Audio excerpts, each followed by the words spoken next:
Olá, eu sou Nobá e estou aqui no quadro Te Entrevistei do Entretetizei. Primeiramente, falar que eu ouvi o disco, eu achei maravilhoso. Parabéns, viu? Que Muito massa, legal. obrigado. Valeu, querido. E uma coisa que eu tava observando é o terceiro álbum que você lança e você não lançava um desde 2018. Sim, 4 anos é um período mais que aceitável para lançar um álbum, mas atualmente a gente vê que os artistas são pressionados a produzir cada vez mais rápido. Você pegou esse intervalo, foi uma coisa pensada ou foi o tempo que o álbum foi levando para poder se construir mesmo? olha, é um pouco de cada coisa. A minha relação com a música, ela está um pouco distante dessas normas que o mercado impõe pra gente, assim. Eu sei que é uma questão da própria lógica das plataformas digitais, dos algoritmos. Você precisa estar sempre em movimento, né, produzindo e colocando as coisas à disposição das pessoas para que você consiga seguir alcançando as pessoas, enfim. Mas a minha relação com a música é uma relação do tempo. Eu sou um compositor, então criar para mim tem o tempo da criação, tem a relação de tudo que vai vir, né, com isso. E no meio desse processo a gente ainda viveu uma pandemia que, de certa maneira, dificultou muito, né, tornou tudo muito desafiador. Esse disco era para ter sido lançado em 2020. A gente ia produzir e lançar em 2020. Inclusive, na semana que a gente teve que fechar tudo e entrar em isolamento, nessa semana eu estava em estúdio gravando as guias do álbum. Foi muito desafiador, mudou completamente a forma de produzir o álbum. A gente teve que criar alguns arranjos eletronicamente, primeiro, para conseguir ver se as ideias estavam funcionando. Foi um processo lento, muito mais lento pelos desafios da própria pandemia.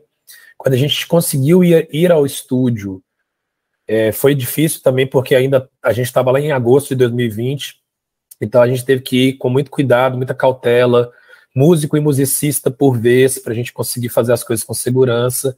Então, enfim, além do próprio tempo da criação, da composição, houve esse desafio da pandemia, né? E tá saindo agora, mas acho que tá saindo no tempo dele também. E esse novo disco, ele é muito definido pela mistura que ele faz de vários gêneros, de vários ritmos, de várias influências. E como que você explica a diferença dele em relação aos seus trabalhos anteriores? O que você acha que esse traz de novidade para quem já te acompanha? Olha, a principal coisa que eu acredito que difere esse disco dos outros é o lugar da música brasileira, da referência estética da música brasileira nesse trabalho. De alguma maneira, a música brasileira sempre foi uma grande influência para mim, um grande elemento e que sempre esteve presente nos meus discos. Só que eu acho que nesse trabalho ela ocupa um lugar de centralidade que nos outros ela não tinha, né? Ela vira o foco central dos experimentos, dos arranjos, das coisas que a gente fez, o que difere muito dos outros discos. E uma outra coisa também é que eu fiz esse disco num momento que estava muito difícil para todo mundo que bota fé na diversidade, no Brasil que aceita a sua própria vocação de ser um país diverso, que bota fé nas correntes que a gente tem ganhado no mundo hoje em dia, né, de emancipação das identidades, etc. Foi um momento muito difícil, que foi quando eu vi tudo que negava esse Brasil que eu botava fé ganhando poder, ganhando força, uma onda conservadora crescendo no Brasil, de intolerância, de ódio. E quando eu fui escrever as letras, eu sempre pensava muito em ser bem direto. Não era mais sobre mim, um trabalho sobre mim, era um trabalho sobre o mundo e era uma maneira que eu tinha de transmitir mensagens, transmitir força, confiança, fé na vida, através da minha música. Então, tomei o cuidado também de ter letras mais diretas, digamos assim. A letra, para mim, ela pode oferecer, ela pode servir de várias formas à música. Ela pode criar sensações, ela pode criar imagens, ela pode criar ritmo, né? E a mensagem, às vezes, vem junto com isso. Mas, nesse caso, também, assim como a música brasileira passa a ocupar uma centralidade nesse trabalho, a letra da mensagem, o discurso, ganha uma importância maior quando eu escrevi as letras. Um dos destaques do disco, sem dúvida nenhuma, é a participação da Elza Soares na música Me Deixa Sambar. A diva da música brasileira que deixou a gente no começo de 2020. Como você disse, era para o álbum ter sido lançado em 2020, Então essa música já está gravada há mais tempo? Então, essa foi uma das coisas boas desse processo que acabou tendo que ser mais lento. Essa música estava gravada, a gente gravou tudo em 2020, e quando eu escrevi essa canção, que é uma canção que, o disco de maneira geral, ele celebra a música brasileira, é uma homenagem à música brasileira. É um disco que faz várias citações a grandes ícones da nossa música e tudo mais. E quando eu escrevi essa música, que é dedicada ao samba, eu imediatamente pensei na Elza. Só que isso na minha cabeça não passava de um delírio, né? Elza Soares é uma das maiores artistas do mundo. Então, eu pensei nela, porque a nossa cabeça está livre para pensar qualquer coisa, e gravei a música. E quando ela ficou pronta, a gente, nos arranjos, ele conseguiu imprimir muito essa coisa do samba de gafieira, do samba funk, que era uma coisa que me lembrava a Elza dos anos 60, 70, quando ela era uma cantora de samba mesmo. Assim. E aí eu pensei, cara, imagina se por acaso ela topasse, vamos mandar a música para ela e tal, não sei. E foi maravilhoso, assim, porque no início foi um pouco difícil acessá-la, né? Todo artista grande, assim, tem uma equipe que preza pelos seus interesses, pelas suas questões, mas eu sabia que se a Elza, eu queria que a Elza ouvisse. Eu queria arrumar um jeito de colocar a música no ouvido dela, porque ela era muito altiva, dona da própria carreira, ninguém nunca disse a Elza o que ela devia fazer ou não fazer. E é isso que eu queria. Eu falei, se vier um não, que venha dela. Eu quero que ela ouça. E a gente conseguiu, depois de muito tempo, chegar nela, ela ouviu a música, adorou, super entendeu o porquê do convite e topou, assim, foi um dos dias mais lindos da minha vida, quando ela me disse sim, receber um sim de Elza Soares, né, uma coisa assim, um presente cósmico, e foi bem massa. Eu não cheguei a conhecê-la pessoalmente, não tive o prazer de estar com ela pessoalmente. Ela foi convidada em janeiro de 2021, foi quando ela topou, e a gravação ficou marcada para março de 2021.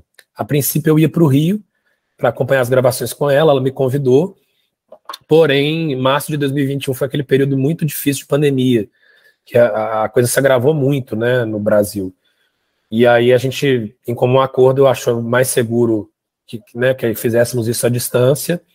Ele iria gravar num sábado, e aí na quinta-feira à noite, 2 dias antes, ela me ligou. E esse foi o contato mais próximo que a gente teve. Ela me ligou, meu telefone tocou 11 horas da noite. Rio de Janeiro, assim, eu até atendi um pouco com má vontade, porque eu não estava esperando nenhuma ligação do Rio na quinta-feira às 11 horas da noite. Achei que era alguma coisa de telemarketing, assim. E aí atendi o telefone e era a Elza, querendo falar comigo, assim, e poxa, foi... Eu até hoje me emociono quando lembro desse momento, assim, foi muito... Eu lembro que eu fiquei 5 minutos paralisado, sem saber o que falar, estava me sentindo até envergonhado, porque eu não estava conseguindo realizar aquilo. Eu falei, gente, isso não é possível, né? Enfim, conversamos sobre a música, conversamos sobre o Brasil, sobre o samba. Foi uma das coisas mais lindas que eu já vivi, assim. E a gente ia se conhecer, estava quase rolando já esse encontro, e ela acabou nos deixando, né? Foi uma grande perda para a música brasileira, para a música mundial. Eu sou devoto de Elza Soares, eu brinco que eu sou devoto, então para mim foi uma realização de um sonho, tipo assim, velho, já valeu a pena tudo, sabe? Isso aqui já valeu tudo, tudo, tudo. Uma das coisas mais preciosas que a gente pode ter. E ela deixou ali um dos seus últimos registros, né? E o que é pra gente uma honra e uma tarefa de fazer guarda da voz dela, que representa tanto, né, pro nosso país. E a gente nem se conheceu. Salve, Nabá, vem comigo, irmão. Salve, rainha, a mulher do fim do mundo.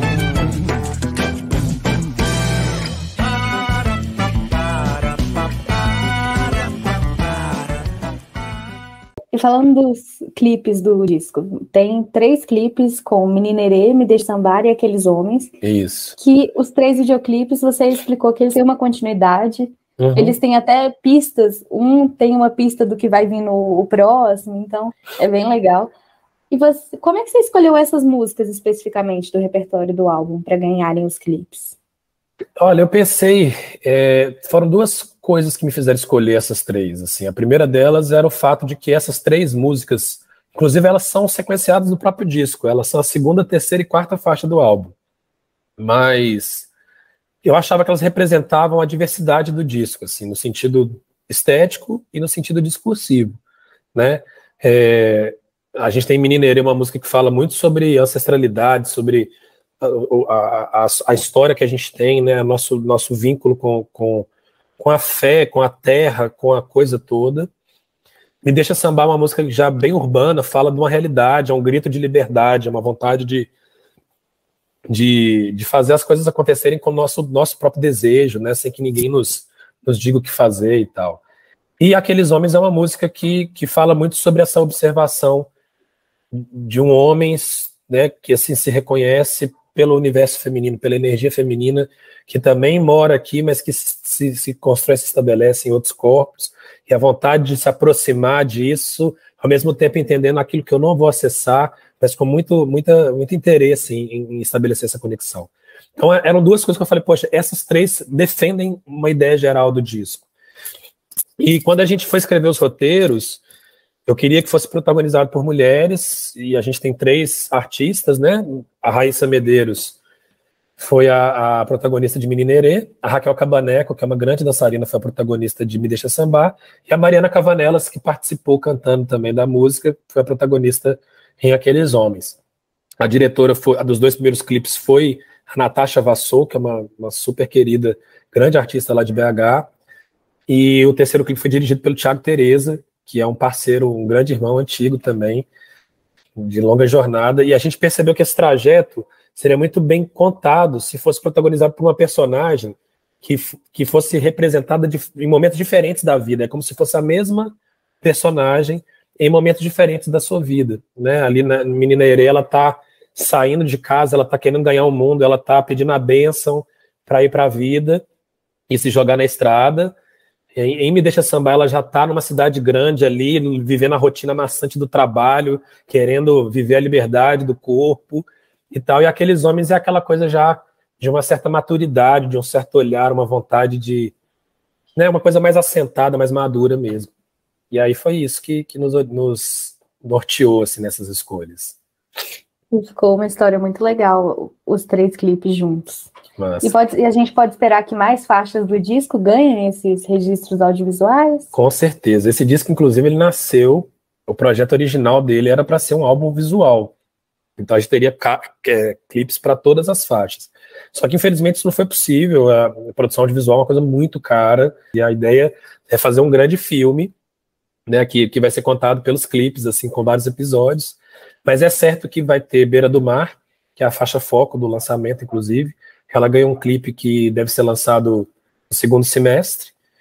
E a gente tem outros registros audiovisuais, né? A gente está lançando, em paralelo, todos os lançamentos que a gente fez, a gente lançou a Mestiço Sessions, que era uma versão ao vivo, tocada com um novo arranjo, assim, gravada em estúdio.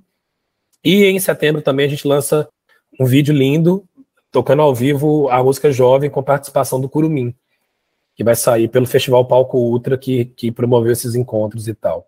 Então, tem muita coisa para sair ainda, a gente vai continuar trabalhando para viabilizar os outros clipes também. Bacana. E você comentou dos registros ao vivo, você comentou que é uma banda muito extensa para cada faixa diferente, cada faixa tem uma equipe muito única. Como é que vai ser levar essa equipe tão grande para os palcos? Nossa senhora, um grande desafio. Na verdade, eu tive a oportunidade de me frustrar muito com isso, porque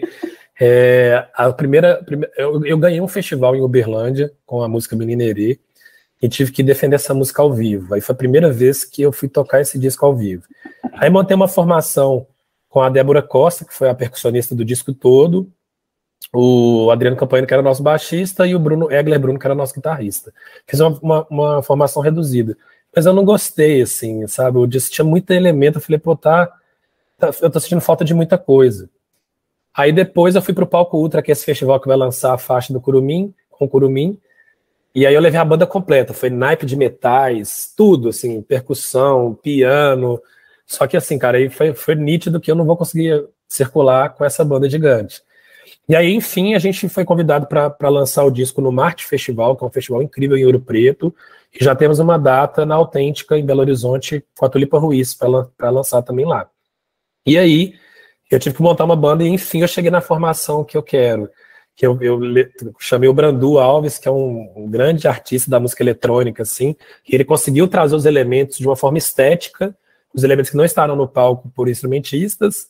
A gente está com a Camila Rocha no baixo, que é uma grande baixista, e o Esteban Barbosa na bateria, e enfim, o som chegou numa síntese boa, que representa o que a gente tem do disco, mas aí vamos viajar de 4 para não ficar inviável, né? Contratar a Big Band. Teve que encontrar um equilíbrio, né? Total. Te entender, mulher, e te querer, mulher, e viajar nesse teu corpo e no terreno do teu gozo, ter o gosto da tua voz. Do teu desejo ser o teu espelho, amar teu sexo e alcançar a imensidão. Uma coisa que pra mim chamou muita atenção nos clipes eu sou mineira, eu moro em uma cidade perto de BH, e pra mim foi diferente ver lugares de uma cidade perto que eu conheço em clipes, porque infelizmente a gente ainda fica muito preso no eixo Rio-São Paulo. Foi muito legal pra mim ver BH sendo representada. E a música em BH tem crescido cada vez mais. Um dos maiores hits do ano passado foi de uma cantora mineira. O funk de BH tá ganhando muito espaço nos tops do Spotify. E como cantor mineiro, o que você acha desse crescimento de Minas na música nacional? Olha, eu tenho falado sempre assim que eu sempre defendi a nossa música porque eu sempre vi nela uma potência absurda. E nos últimos anos, muita coisa aconteceu para favorecer a produção, que sempre foi rica em Minas Gerais. Né? Sempre foi muito potente, de todos os estilos, todos os gêneros. Nós temos grandes artistas no estado, assim, na cidade de BH. E o que aconteceu foi que uma cena inteira se formatou ao redor disso. Né? Festivais grandes foram surgindo, se estruturando. Sarará, Breve, Sensacional, Planeta Brasil. A Autêntica foi uma casa muito importante para estabelecer um intercâmbio da cena belo-horizontina com o Brasil inteiro, porque vários artistas iam se apresentar lá, com artistas locais abrindo, enfim, as pessoas se conhecendo, trocando informação, noção, visão de mercado, visão de não sei o quê. Veículos que começaram a se dedicar a cobrir essa cena, né, dando espaço, dando voz a essa cena, porque tinha muita coisa já foda acontecendo, mas tudo tem sua hora, e a gente está num momento espetacular, como você falou, o funk, o rap, né, o hip hop, a cena de hip hop de BH é uma das mais potentes do Brasil, com expoentes nacionais como o FBC, como o Djonga, como a Clara Lima. A gente tem, assim, todos os lugares a gente vai ter, todos os estilos a gente vai ter alguém se destacando. A Marina Sena no pop, a Lamparina, que está num momento extraordinário também. Então, enfim, é mais do que justo. E para mim, representar o meu estado é representar a minha raiz, é de onde eu venho, eu amo, apesar de não morar mais em Belo Horizonte. Atualmente eu moro em São Paulo, é o lugar que eu mais amo, assim, e tudo que eu fizer eu vou levar um pouco de Minas para o mundo, com certeza, sempre. E só para encerrar, então, como você disse, o disco ele é uma grande homenagem à música brasileira, aos nossos estilos musicais. Qual que você considera que são 3 discos essenciais da música brasileira? Nossa, essa pergunta é boa. Difícil. Olha, eu vou fazer uma coisa aqui que com certeza eu vou me arrepender, mas é porque é muita coisa e todo dia muda, né? Uhum. As 3 discos essenciais para a música brasileira. Bom, eu vou no Afro Sambas, do Vinícius de Moraes com o Baden Powell, 66, que eu acho que é um disco que foi pós-bossa novista e tem uma estética brasileira, mas com a referência africana que a gente sempre teve, assim, e está muito bem colocado ali.